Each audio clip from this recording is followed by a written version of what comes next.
Mr. Chairman, to you and Ranking Member Crapo for having this hearing today. Dr. Michael, let me start off with you. In your testimony, you highlight how different features of the tax code both incentivize and disincentivize families to save and plan for the future. You also mentioned that Congress should be focused on making permanent the Tax Cuts and Jobs Act. To that end, beyond simply reducing rates across all tax brackets, what do you believe TCJA got right in helping Americans improve their capacity to put money away? And then, as a follow-up, what are some things within the tax code that Congress should be thinking about to better assist Americans who want to plan and save for the future? Thank you for the question. I'll start where you ended. I think, as we've been discussing, universal savings accounts would be a great addition to the next round of tax reform, as we're making large portions of the TCJA permanent and then expanding on those gains.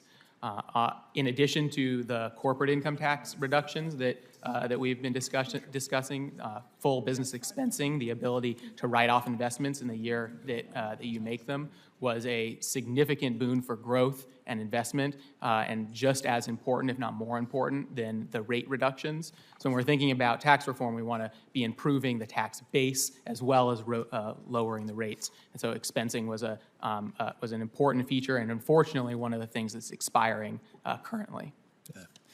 Thank you.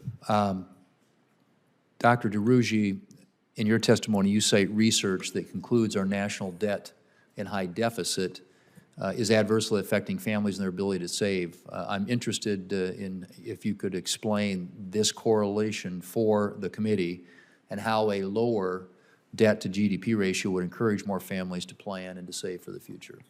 Sure. So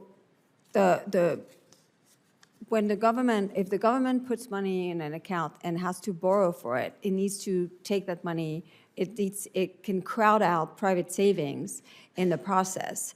But one of the big distortion that it creates is that today's debt means future taxes. So effectively, what you're doing is since the U.S. I assume, intends to repay its debt, it's going to have, and we have primary deficits as far as the eye can see, it's going to have to raise taxes or cut spending significantly, or do a mix of both. And as a result, basically what you're doing is you're giving with one hand, and in the future you're raising the taxes of future generation. The anticipation of this increase in taxes could actually create disincentive to save for people because they're expecting they're going to have less disposable income going forward. There's another way actually that the debt can create disincentive to save. There's an enormous literature that shows that debt, government debt, is actually, it slows growth. And slowing growth means less money for people, which then turns into less saving. I mean, it has, other than the economic issues, it has actually creates a lot of dysfunction. It creates tribalism, less tolerance. I mean, we want growth. So everything that Congress can do to actually promote growth is important for savings, but it's important beyond savings. And finally, I will say that if Congress were tempted to actually grow the economy by spending more money, again, the review of the literature would say that it's not a good idea because the multiplier, which is basically the impact on economic growth for the money that we spend, is very often below 1. So it means that you will spend $1, which you take in the private sector, and you will get much less than 1 in return. That creates no economic growth, and it certainly creates then further down the road disincentive to save, and it really doesn't promote wealth.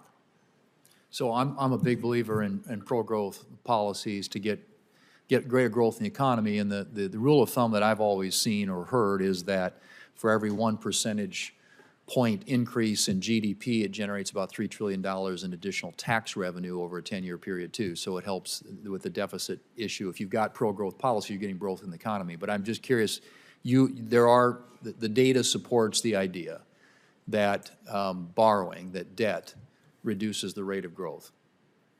Yes, I mean, there are two different ways of looking at it. It's like the mechanism by which debt basically spending and paying for this spending with debt creates less growth. It's through the crowding out and the expectation of future taxes and all of this. But there's also the more macro literature that shows, actually there's over 40 studies that have been done since the Great Recession that actually show that high government debt slows down the economy.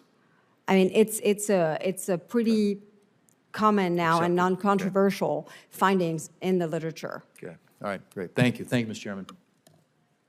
Thank my colleague. We're waiting for other members to come, and I'm going to just ask a couple